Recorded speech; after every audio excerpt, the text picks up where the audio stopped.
Dieu soit béni. Est-ce que nous sommes prêts à écouter la parole de Dieu, frères et sœurs? Demandez à votre voisin s'il n'a pas oublié sa Bible. Montre-moi ta Bible, mon frère, ma sœur, montre-la-moi. Soyons des Béréens ce matin, qui, lorsque l'apôtre Paul leur annonçait la parole, ils s'appliquaient à pouvoir contrôler par eux-mêmes, par leurs yeux, eh bien, ce qui est dit. Nous ne voudrions pas raconter des histoires, nous voudrions bien dispenser la parole de Dieu comme Dieu nous le demande. Un texte d'introduction, c'est dans 1 Chronique chapitre 29 et le verset 12. 1 Chronique chapitre 29 et le verset 12. Et nous lisons ensemble ce que David exprime par le biais d'une prière à Dieu. Et il dit: c'est de toi que viennent la richesse et la gloire. C'est toi qui domines sur tout. Et c'est dans ta main que sont la force et la puissance.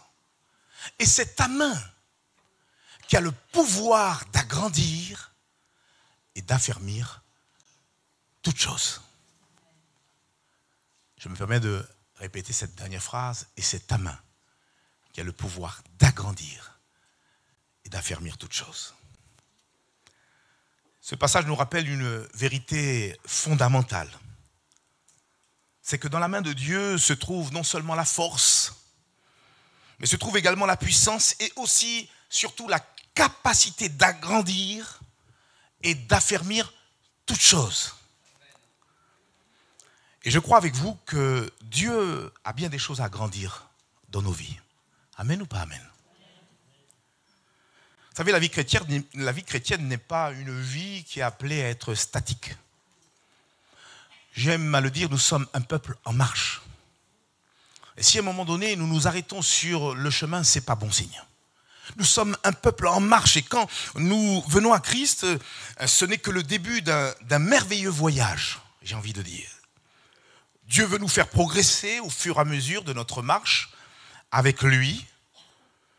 Aussi, ce matin, je voudrais partager, frères et sœurs, 4 choses.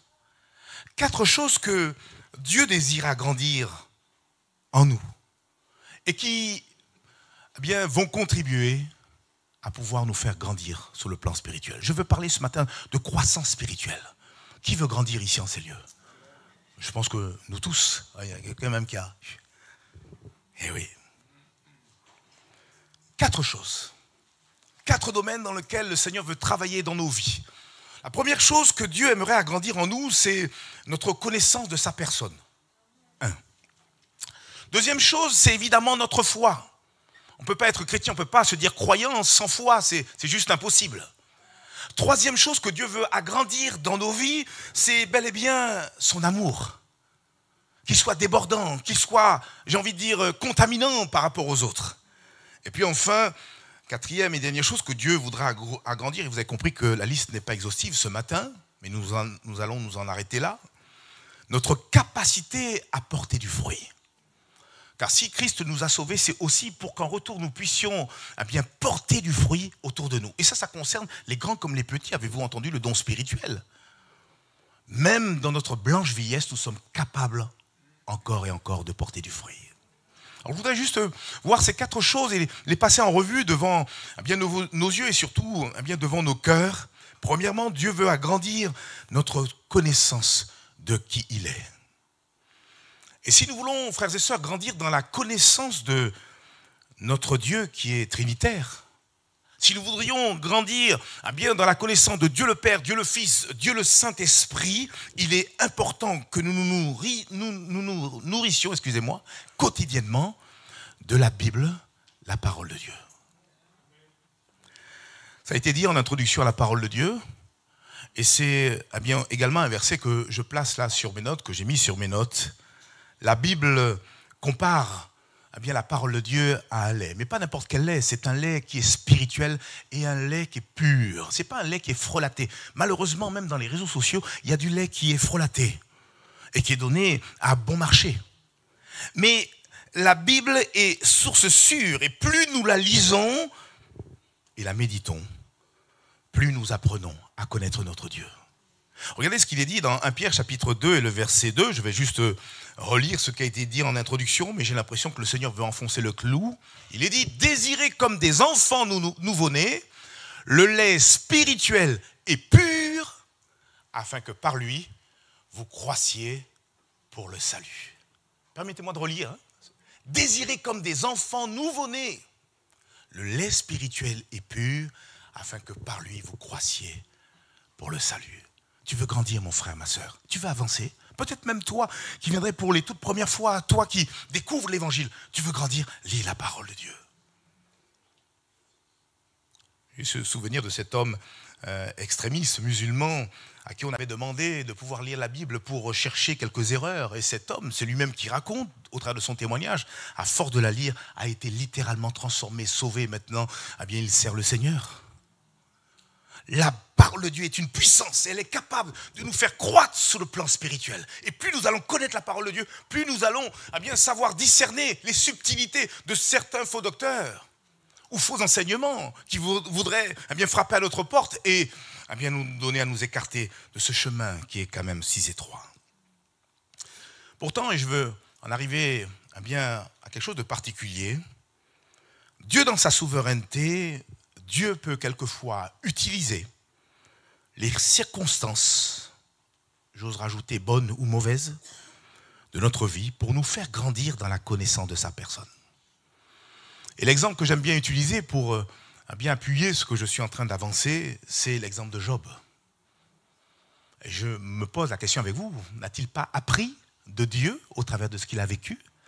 Alors c'est bien sûr, ce n'est pas quelque chose qu'on demande à Dieu. Seigneur, accorde-moi des épreuves. Non, qui a prié comme ça ? Personne. Si quelqu'un a prié comme ça, on se voit après. On ne cherche pas les épreuves. On ne cherche pas les difficultés, les adversités, mais quand elles se présentent, Dieu, dans sa souveraineté, est capable de les utiliser pour nous donner à bien le connaître davantage. Et ce fut le cas à bien de notre ami Job. D'ailleurs, lui-même va dire en conclusion de tout ce qu'il a vécu. Job chapitre 42, verset 2, il va dire la chose suivante. « Je reconnais que tu peux tout et que rien ne s'oppose à tes pensées. » Où est-ce qu'il a appris ça ? Au collège ? Non, il a appris ça au pied du Seigneur, au travers de l'épreuve qu'il a pu bien traverser. Il dit, je reconnais. Le verbe reconnaître vient de l'hébreu yada. Et yada, c'est l'une des traductions, ça veut dire savoir par expérience. Alors je veux juste paraphraser ce verset. C'est comme si Job était en train de dire à Dieu, Job dit à Dieu, je sais par expérience. Je l'ai expérimenté, je l'ai touché du doigt. C'est maintenant en moi, plus qu'une connaissance intellectuelle, c'est une certitude, c'est une révélation. Je sais que tu peux tout. Et ça, c'est même pas l'école biblique ou la théologie qu'il a appris. C'est au travers de l'épreuve. Et Dieu est capable de nous enseigner au travers de ce que nous pouvons traverser quelquefois difficile. L'épreuve que Job a traversée l'a fait grandir dans la connaissance de Dieu. Il a grandi sur le plan spirituel. Il est passé d'une dimension spirituelle à une autre. Il a grandi en maturité. Et on a besoin de grandir en maturité, frères et sœurs. Que nous ne restions pas des petits-enfants, toujours à pleurnicher. Non, que nous puissions grandir.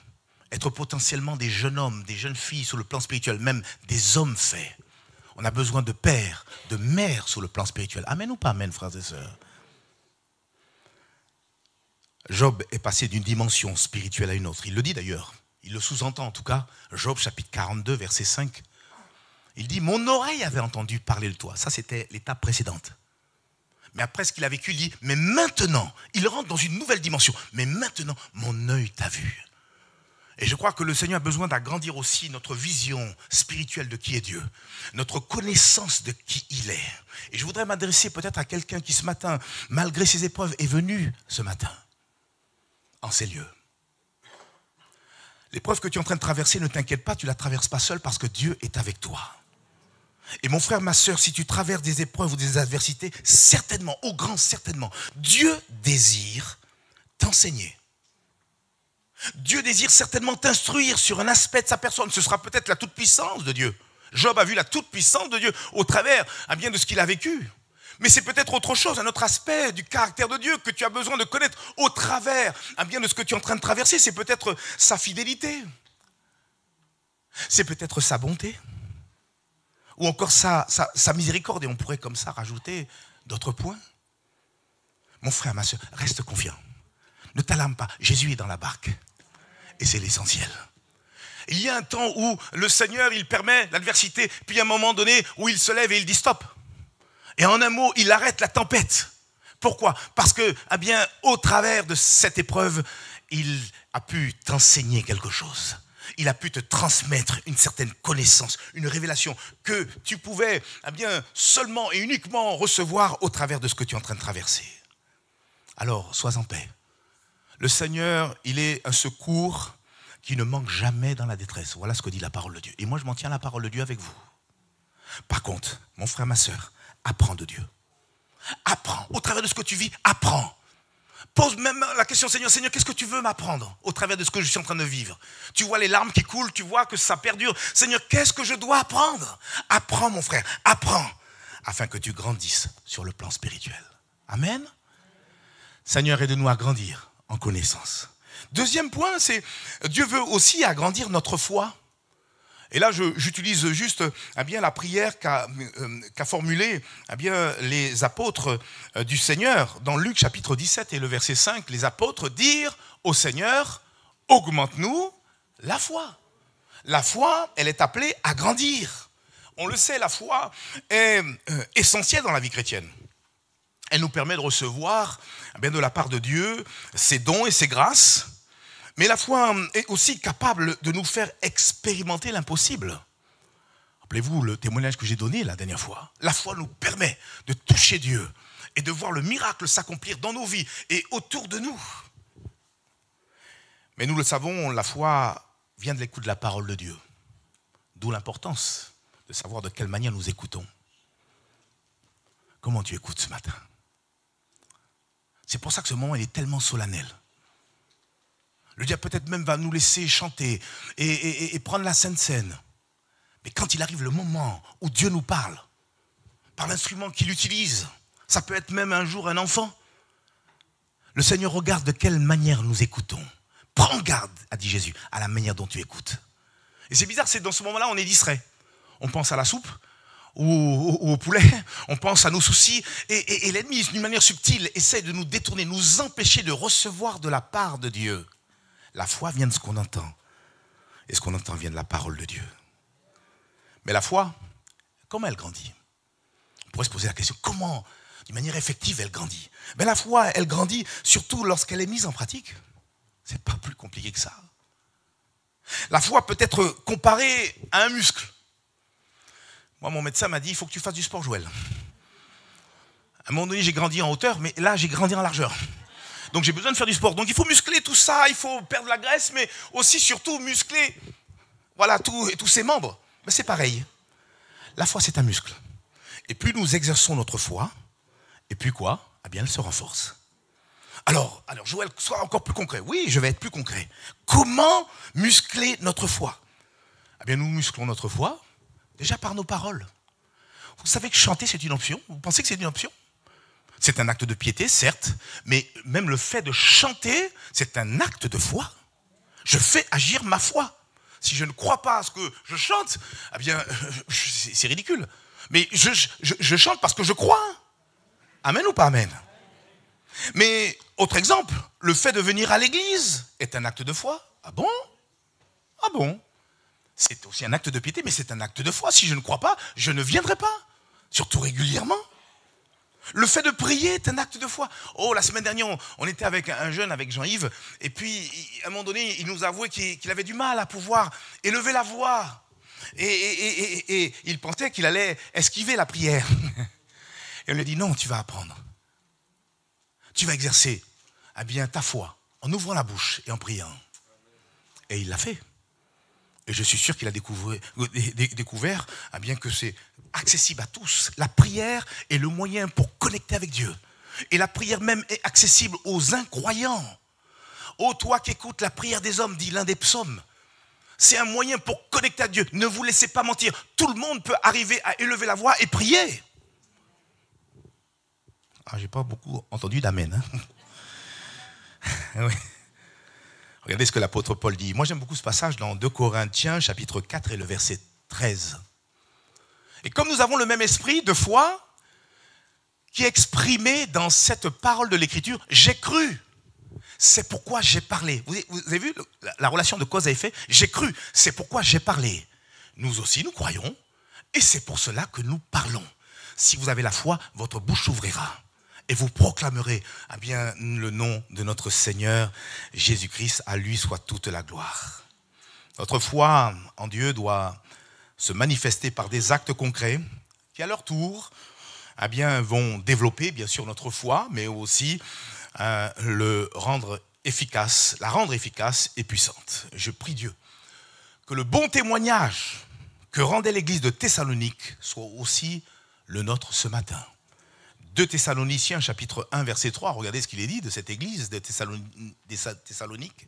Nous devons à votre sujet, frères, rendre continuellement grâce à Dieu, comme cela est juste, parce que votre foi fait de grands progrès. Et que l'amour, la charité, l'amour c'est le même mot, de chacun de vous tous à l'égard des autres augmente de plus en plus. 2 choses qui caractérisaient cette église.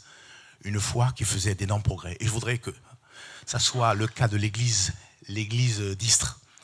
Et puis, que l'amour de chacun de vous tous à l'égard des autres augmente de plus en plus.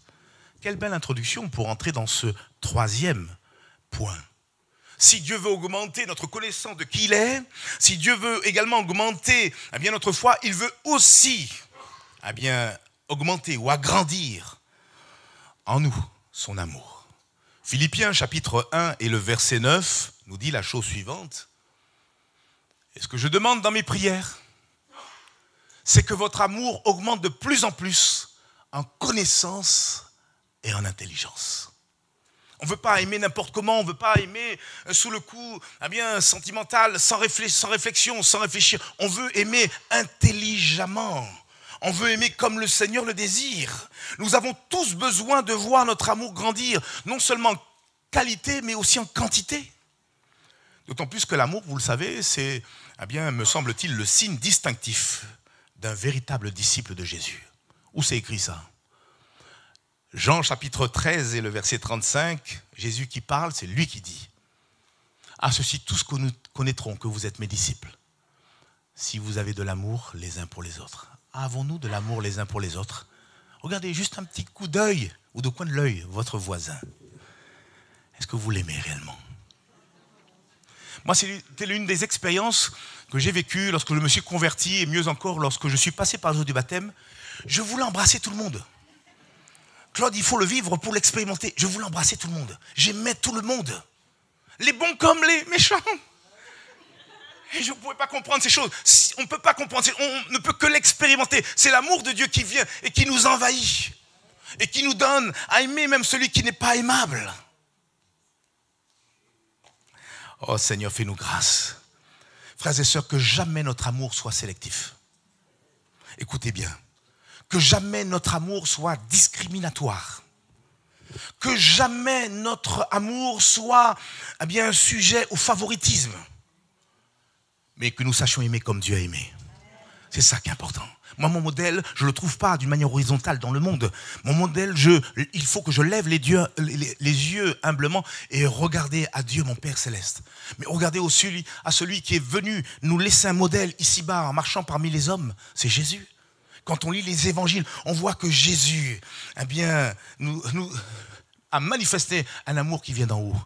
Un amour éternel, surnaturel, un amour qui croit tout, qui espère tout, qui supporte tout, un amour qui est patient, un amour qui ne cherche point son propre intérêt, mais qui considère aussi celui d'autrui, un amour qui est plein de bonté, qui se réjouit de la vérité, et bien sûr, qui s'alarme ou qui s'attriste à cause du mensonge. Un amour qui lui a permis d'aimer tous les hommes. Regardez les évangiles. Jésus n'a repoussé personne. Jésus a accepté tout le monde. C'est pour ça que je dis que toutes les personnes qui viennent ici en ces lieux de grâce, qu'ils soient tordus, qu'ils soient crochus, peu importe, on les accueille. Tout ce que Dieu nous envoie, il nous faut les accueillir, frères et sœurs. Et les aimer de l'amour de Dieu, qui va au-delà de leur apparence physique, au-delà de leur comportement. Cet amour qui est intelligent, qui est patient. Cet amour qui aussi, c'est dire la vérité. Parce que l'amour dit la vérité. Mais j'aime à le dire, il y a la manière de le dire. Il faut juste eh bien, poser la question, Seigneur, comment t'aurais dit les choses à ma place? Ou autrement, surtout quand il faut s'adresser aux frères et à la sœur, pensez comme si, eh bien, vous parliez à Jésus en parlant à votre frère, à votre sœur. Oui, à la manière. Mais en tout cas, pour revenir à Jésus, Jésus a aimé tous les hommes. Il a aimé les publicains. Vous savez, ces hommes qui étaient les collaborateurs, un petit peu, on pourrait dire, eh bien, de l'occupant romain de l'époque. Ils étaient eh bien, rejetés, méprisés, jugés à cause de leur attitude. Ces publicains juifs qui percevaient l'impôt eh bien, pour l'occupant romain. Mais Jésus les a aimés. Allez voir ce qu'il a fait vis-à-vis de Zachée. Jésus a aimé aussi les lépreux, ceux qu'on considérait à l'époque comme des maudits. On ne cherchait pas à soigner la lèpre. On disait que ceux qui étaient atteints de la lèpre, c'était comme si Dieu leur avait littéralement craché dessus. C'était des fausses conceptions. Et la lèpre se soigne, certaines lèpres se soignent parfaitement bien. La médecine a fait des progrès, merci Seigneur. Mais à l'époque, ce n'était pas le cas. Mais Jésus aimait les lépreux. Jésus a aimé les Samaritains, ceux qui étaient méprisés. Il a aimé aussi les gens de mauvaise vie. D'ailleurs, il prenait le temps même de s'asseoir. J'espère que vous avez aussi des amis non chrétiens. Non, mais je pose la question, mais j'espère que vous avez des amis non chrétiens. Je suis inquiet, hein? Parce qu'il ne faut surtout pas qu'on passe pour des sectaires. Jésus, il s'est présenté comme la lumière par excellence du monde. Et nous sommes aussi appelés à être la lumière du monde. Et partout où nous allons, ce n'est pas les autres qui vont nous influencer, mais c'est la lumière de Christ qui va eh bien, les influencer. Nous sommes le sel de la terre et le sel prend toute sa force lorsque ce sel est en contact avec la corruption. Elle œuvre, elle arrête toute forme de corruption. Frères et sœurs, que nous ayons des amis inconvertis. Par contre, nous n'entrons pas dans leur conciliabule. Nous n'entrons pas eh bien, dans leurs mauvaises actions. Nous condamnons ces choses. Mais nous sommes avec eux parce que nous les aimons. Parce que ce sont potentiellement des hommes et des femmes que Dieu aime. Amen, frères et sœurs. Frères et sœurs, grandir dans l'amour, c'est ressembler davantage à Jésus. Et mon désir, c'est ressembler à Jésus. Et ce n'est pas un scoop, mais je ne suis pas encore arrivé. J'ai besoin de le ressembler chaque jour. Seigneur, transforme-moi. Seigneur, change-moi. C'est pour ça que nous sommes là. Et c'est comme ça que nous allons grandir. Grandir dans l'amour, c'est laisser les sentiments de Christ transparaître à travers nous. Alors, frères et sœurs, l'amour de Dieu doit nous pousser à accueillir et puis à aimer le prochain comme une âme précieuse que Dieu désire sauver. Alors, je préparais ce message, je pensais à nouveau à l'attitude de Jésus vis-à-vis de celui qui l'avait renié 3 fois. De qui je veux parler? Pierre. Pierre. Pierre n'était pas seulement un disciple de Jésus. Pierre, comme les 11 autres apôtres, était un ami de Jésus. D'ailleurs, Jésus lui-même le dit, je ne vous appelle plus un serviteur, je vous appelle ami, parce que je vous ai tout dit. Pierre a tout partagé avec Jésus. Je voudrais qu'on se plonge dans le contexte. Et vous n'êtes pas sans savoir ce qui s'est passé pour notre ami Pierre dans une circonstance particulière. Et, excusez-moi, ne lui envoyons pas la pierre, je ne fais pas un jeu de mots. Mais certainement, nous aurions fait pareil dans cette cour-là, où il était lui-même en position de faiblesse. On lui a demandé, est-ce que tu connais le Christ? Et à 3 reprises, avec des imprécations, il a juré. Il a dit, mais je jure, je ne connais pas Jésus. Pourtant, ce qu'il avait ignoré, à l'instant en tout cas, c'est que Jésus était là. Et Jésus a tout entendu. Il a renié son ami. Il l'a renié à 3 reprises. Et si vous voulez avoir un modèle de cet amour que Dieu veut voir grandir au-dedans de nous, c'est de voir dans quelle attitude Jésus, après sa mort et sa résurrection, il a pu se réconcilier avec son ami Pierre. Il n'a pas dit, lui il a fait la bêtise, c'est à lui de venir. Moi j'attends. C'est lui qui est en tort. Mais qu'est-ce que Jésus a fait? Il lui a préparé un magnifique repas. Il l'a invité avec les autres disciples. C'est ça en fait, je paraphrase. Vous savez, sur ce bord de mer, c'était merveilleux. C'était un bon plan ça. Il faut faire des bons plans avec le Seigneur, avec le Saint-Esprit. Il a tout préparé. Et là, sur ce coin du feu, la Bible nous parle de poissons grillés Alors qu'est-ce que j'aurais aimé manger? Surtout si c'est Jésus qui prépare. Hein. Et Pierre se pose la question, il mange, il avale, hein, et il regarde du coin de l'œil le Seigneur Jésus. Et le Seigneur, avec un tact, avec délicatesse, va lui faire comprendre. On ne va pas entrer dans les détails, ce n'est pas le propos d'aujourd'hui. Il va lui faire comprendre, non seulement qu'il l'a pardonné, mais mieux encore, il l'a réhabilité. Il va lui dire, eh bien, si tu m'aimes, prends soin de mes agneaux, prends soin de mes brebis. C'est une totale réhabilitation. Frères et sœurs, est-ce qu'on peut prendre quelques instants pour méditer à cet amour? C'est cet amour que Dieu attend de nous, pas moins. Pas moins. Ne baissons pas la barre, s'il vous plaît. Ne ramenons pas le Seigneur, l'amour du Seigneur à notre niveau. Mais élevons-nous, laissons grandir cet amour. Seigneur, je veux te ressembler. Je veux te ressembler.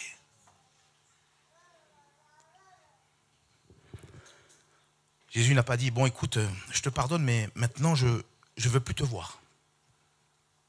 Alors ça c'est nul. Ça je l'entends, on peut l'entendre à l'extérieur, ceux qui ne connaissent pas Dieu. Mais je ne sais pas si c'est ce que le Seigneur pourrait nous inspirer.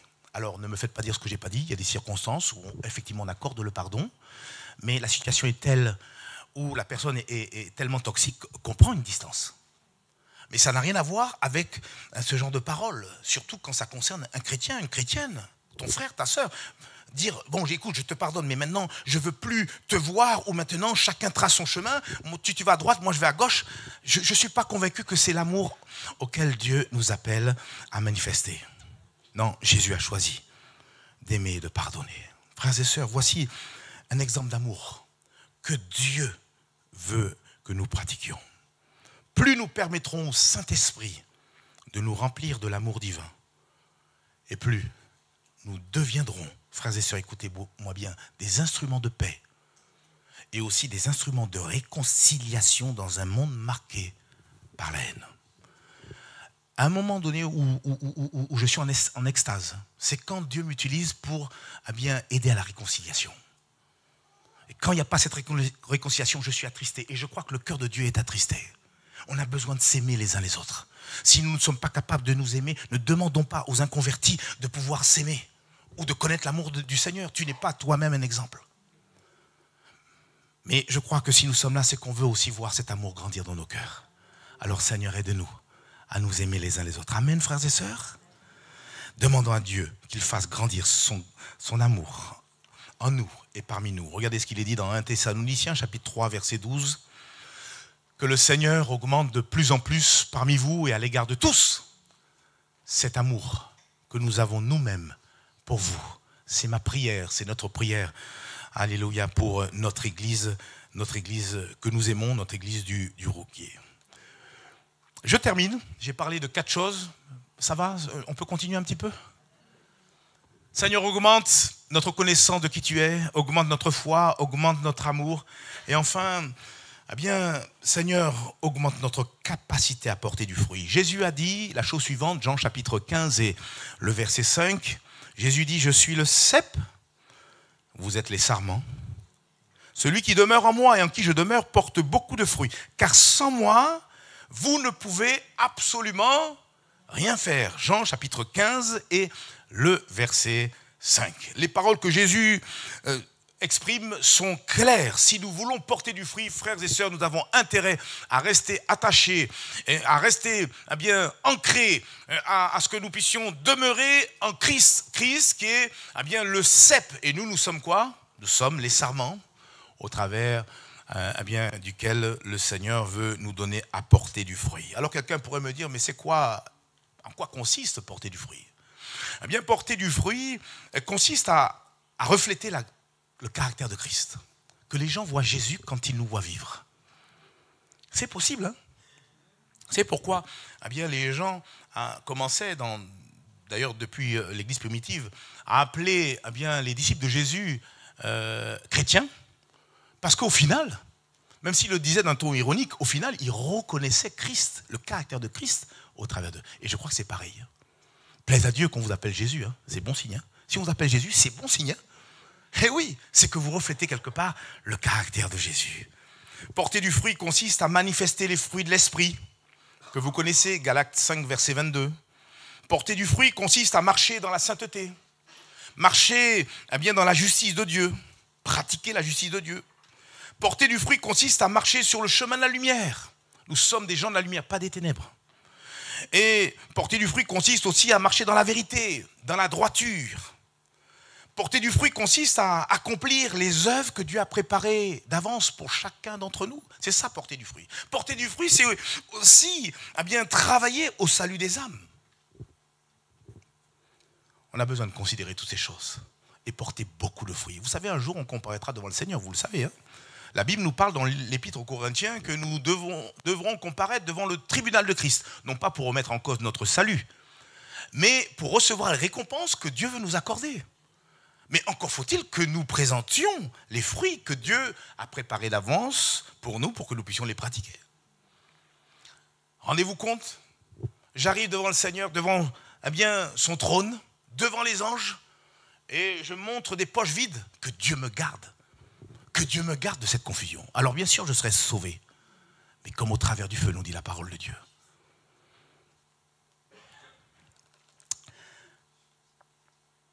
La Bible dit, dans 2 Corinthiens, chapitre 9 et le verset 10, « Celui qui fournit de la semence au semeur et du pain pour sa nourriture vous fournira et vous multipliera la semence, et il augmentera les fruits de votre justice. » Oui, telle est notre prière. Seigneur, augmente les fruits de notre justice. Seigneur, augmente au-dedans de nous ton caractère, afin que Christ soit vu au travers, non seulement de l'Église, mais au travers de chacun d'entre nous. Frères et sœurs, je ne veux pas être long ce matin, je pense que j'en ai dit assez. Je veux juste conclure en récapitulant ce que nous avons partagé ensemble. Donc Dieu désire nous voir grandir, croître dans notre marche avec lui. Et pour cela, il nous rappelle 4 domaines au travers duquel il voudrait nous voir grandir. Il veut avant tout que nous puissions grandir dans la connaissance de sa personne. Il veut que nous puissions grandir au niveau de notre foi, au niveau de notre amour, et puis enfin au niveau de notre capacité à porter du fruit. En fait, le choix de ces 4 points n'est pas anodin. Pourquoi ? Parce qu'il y a comme une logique spirituelle. Regardez, quand Dieu désire que nous augmentions notre connaissance, c'est pour qu'en retour, nous puissions davantage lui faire confiance. Il y a une corrélation entre la connaissance de Dieu et la foi. J'en ai pour preuve ce texte que j'aime beaucoup, Psaume chapitre 9 et le verset 11, la première partie de ce verset, il dit « Ceux qui connaissent ton nom se confient en toi ». Je pourrais faire l'inverse. Ceux qui ne connaissent pas ton nom ne se confient pas en Dieu. Et quelquefois, on ne se confie pas en Dieu parce qu'on ne connaît pas assez Dieu. Si nous connaissions Dieu, mais dans le vrai sens du terme, si nous expérimentons Dieu, je vous assure que vous dormez, ce n'est pas sur vos 2 oreilles, je parlais en marseillais, sur vos 3 oreilles. Vous n'avez plus aucune inquiétude parce que vous connaissez Dieu. Vous connaissez que c'est, par exemple, celui qui ne manque pas à ses promesses. Il a dit, il sera avec nous tous les jours, donc on n'a rien à craindre. Même si le salut, même si le secours vient in extremis, vous êtes confiants. Ceux qui connaissent ton nom se confient en toi. Et j'ai voulu parler que notre foi puisse augmenter parce que lorsque notre foi augmente, frères et sœurs, alors forcément, nous pratiquons des actes d'amour. Pourquoi ? Galates chapitre 5, verset 6 nous dit la chose suivante. Galates chapitre 5, verset 6 nous dit « En Jésus-Christ, ni la circoncision, ni l'incirconcision n'a de valeur. » Mais il rajoute « La foi qui est agissante par l'amour. » Si tu me dis que tu as la foi, tu as forcément des œuvres. Et ce seront des œuvres empreintes d'amour. La foi est agissante par l'amour. Si vous voyez quelqu'un rempli d'amour, c'est une personne qui a aussi la foi. Et enfin, bien sûr, si Dieu veut augmenter notre amour, son amour en nous, c'est afin que ce même amour nous donne à porter beaucoup de fruits à la gloire de Dieu. C'est pourquoi notre prière doit être la suivante. J'emprunte les paroles des apôtres qu'on a lues tout à l'heure. Ils ont dit « Seigneur, augmente-nous la foi ». Mais j'ai envie de dire « Seigneur, augmente en moi ce qui doit grandir ». C'est pas une belle prière, ça ? Seigneur, augmente en moi ce qui a besoin de grandir. car je veux avancer dans ma marche avec toi. Vous avez tous, pratiquement tous levé la main. On veut tous avancer, tous progresser. Mais Dieu parle. Que faisons-nous de ce qu'il nous dit? Qu'allons-nous faire tout à l'heure de ce que Dieu nous a dit? Ne nous habitions pas à la parole de Dieu, mais mettons-la en pratique. Dieu cherche des hommes et des femmes qui prennent à cœur la parole de Dieu et qui cherchent à la mettre en pratique. Frères et sœurs, c'est là qu'on va voir des choses bouger. C'est là qu'on va voir la gloire de Dieu en retour se manifester parmi nous.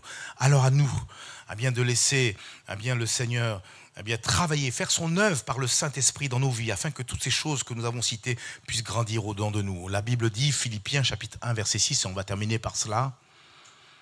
Paul dit, je suis persuadé que celui qui a commencé en vous cette bonne œuvre la rendra parfaite pour le jour de Jésus-Christ. Amen. Prions ensemble le Seigneur. Seigneur, nous voici devant toi. Et alors que nous écoutons ta parole, nous voudrions la laisser nous transformer, nous façonner de l'intérieur. Pardon pour notre ignorance. Tu as dit, mon peuple périt parce qu'il lui manque la connaissance. Mais tu nous as rappelé ce matin que nous avons tout à portée de main pour que nous puissions grandir sur le plan spirituel, à commencer par ta parole. Et même les épreuves que nous pourrions traverser, tu les utilises pour nous, pour la gloire de ton nom, pour que nous puissions grandir et avancer et te ressembler. Tu as dit, tout disciple accompli sera comme son maître. Seigneur Père, pardon quand nous avons manqué de foi. Pardon quand nous avons manqué de manifester, non pas l'amour humain, non pas, Seigneur, l'amour que le monde peut manifester, mais cet amour qui vient d'en haut. Cet amour dont les critères sont exprimés dans 1 Corinthiens 13. Seigneur, Père, aide-nous à te ressembler et avoir l'attitude que tu veux que nous ayons à l'égard de nos frères et de nos sœurs. Et enfin, aide-nous à porter beaucoup et beaucoup et beaucoup de fruits, afin que par nos vies, tu sois pleinement honoré, que tu sois pleinement glorifié. Car tout ce que nous faisons, nous voudrions le faire pour la seule gloire de ton nom, Seigneur. Nous te le demandons dans le nom de Jésus-Christ. Amen. Et amen. À lui soit toute la gloire. Et le peuple de Dieu dit Amen.